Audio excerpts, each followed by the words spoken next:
Hello guys, welcome back to another video. तो guys इस video में हम लोग एक ₹2 के आसपास ट्रेड करने वाली मल्टीबैगर पेनी स्टॉक के बारे में डिस्कस करने वाले हैं। अगर इस कंपनी की बिजनेस के बारे में डिस्कस करें तो ये एक एनबीएफसी है। अब जिन लोगों को एनबीएफसी का मतलब नहीं पता है उन लोगों को मैं बता देता हूँ। एनबीएफसी का मतलब है नॉन बैंकिंग फाइनेंस कंपनी।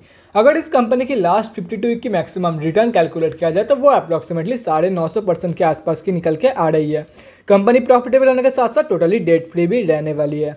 तो गाइज इस वीडियो में हम लोग बेसिकली 3 पॉइंट कवर करेंगे। So the first point is fundamental analysis. यहाँ पे हम लोग देखेंगे कि कंपनी कौन सी है, कंपनी फंडामेंटली कैसी है for short term trade and long term investment purpose. Second point is volume analysis. Volume को एनालाइज करके हम लोग फ्यूचर ट्रेंड के बारे में अंदाज़ा लगाने की कोशिश करेंगे। And the third point is technical analysis. यहाँ पे हम लोग डिस्कस करेंगे डिफरेंट टेक्निकल्स के बारे में, मतलब कहाँ पे आप लोग बाई करके चल सकते हो एंड क्या आप लोग की टारगेट रहने वाली है फॉर स्विंग ट्रेडिंग पर्पज। तो गाइस बिना टाइम वेस्ट के पहली पॉइंट की तरफ बढ़ते हैं और देखते हैं कि कंपनी कौन सी है एंड कंपनी फंडामेंटली कैसी है।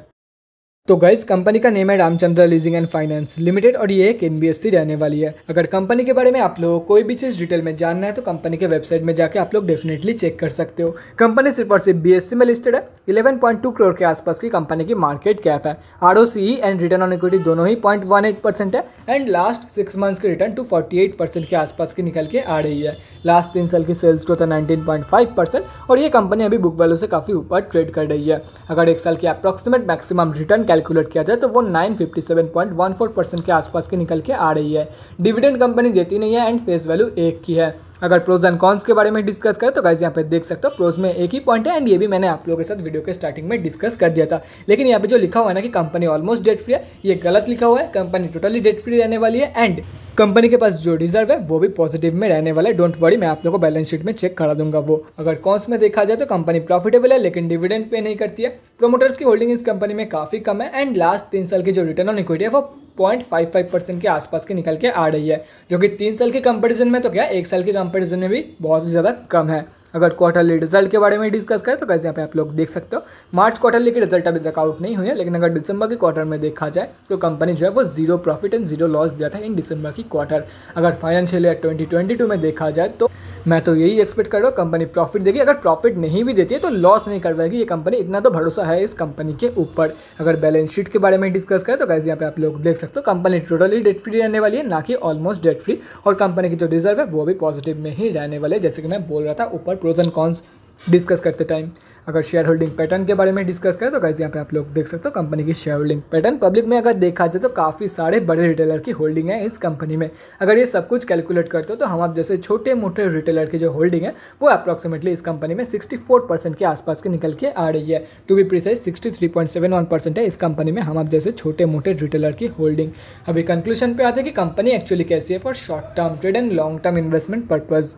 तो वो बताने से पहले मैं आप लोगों से एक सवाल करना चाहता। तो देखो गाइस, अगर कोई बंदा आके आप लोगों को बोलता है कि एक पेनी स्टॉक है, बंदे के पास एक पेनी स्टॉक है, बंदे ने एक पेनी स्टॉक ढूंढा है, तो आप लोगों के दिमाग में कैसा सिनेरियो बनेगा उस स्टॉक के रिगार्डिंग, एक पेनी स्टॉक के रिगार्डिंग? पहले ही होगा कि कंपनी लॉस मेकिंग है, कर्जे में डूबी हुई कंपनी है, प्रोमोटर्स की होल्डिंग 100% प्लेज हो रखा है, रिजर्व नेगेटिव में है, सेल्स ग्रोथ माइनस में है एंड लास्ट 6 मंथ्स की रिटर्न भी माइनस में ही रहने वाली है। जितने भी सारे पॉइंट्स मैंने बताया उसमें से 1-2 पॉइंट तो एटलीस्ट होना ही चाहिए उस कंपनी में। लेकिन इस कंपनी अगर देखोगे, ये कंपनी अगर देखोगे, इस कंपनी में अगर देखा जाए तो सब कुछ उल्टा है। कंपनी प्रॉफिटेबल है, अच्छी खासी सेल्स ग्रोथ है, 19.5% के आसपास की कंपनी के पास 3 साल की सेल्स ग्रोथ है। प्रॉफिट नहीं दे रही है मान रहा हूँ, लेकिन एटलीस्ट लॉस तो नहीं करवा रही है ना। उसके साथ साथ जो सबसे बड़ी चीज़ है कंपनी की बैलेंस शीट की हेल्थ बढ़िया है, कंपनी टोटली डेट फ्री है, उसके साथ साथ रिजर्व भी पॉजिटिव में है एंड प्रोमोटर्स की भी होल्डिंग 1% भी प्लेज नहीं हो रखा है। मैं मान रहा हूँ कि प्रोमोटर्स की होल्डिंग कम है, लेकिन कितने सारे बड़े रिटेलर की होल्डिंग है आप लोग जाके देख लो। तो इसीलिए मैं इस कंपनी को मल्टीबैगर बोल रहा था। हो सकता है ये कंपनी मल्टीबैगर बन जाए फ्यूचर में जाके। और रही बात long term and short term की, तो मैं आप लोगों को यही बोलूँगा डेफिनेटली इस कंपनी को आप लोग कंसिडर करके चल सकते हो for short term trading and long term investment purpose.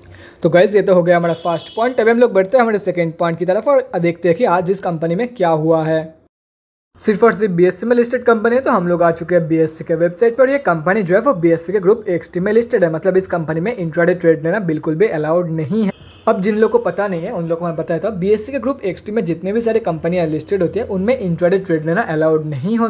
उसमें अगर ट्रेड ले रहे हो तो आप लोग को डिलीवरी में ही लेना होगा। और अगर आज के बारे में डिस्कस करें तो डिलीवरी परसेंटेज तो 100 ही निकल के आएगी, लेकिन ओवरऑल एक बार क्वांटिटी चेक कर लेते तो 9,69,841 क्वांटिटी में आज ट्रेड लिया गया है। अभी हम लोग को देखना ये है कि ये जो ओवरऑल ट्रेडेड क्वांटिटी निकल के आ रही है, क्या ये कंपनी की एवरेज वॉल्यूम है, एवरेज से ज़्यादा है या एवरेज से कम, और वो हम लोग को पता चलेगा BSE के डेली चार्ट पे। तो गाइस बिना टाइम वेस्ट के BSE के डेली चार्ट की तरफ बढ़ते हैं और देखते हैं कि वॉल्यूम का क्या सीन है, एंड उसके साथ साथ हम लोग स्विंग ट्रेडिंग लेवल्स के बारे में भी डिस्कशन करेंगे।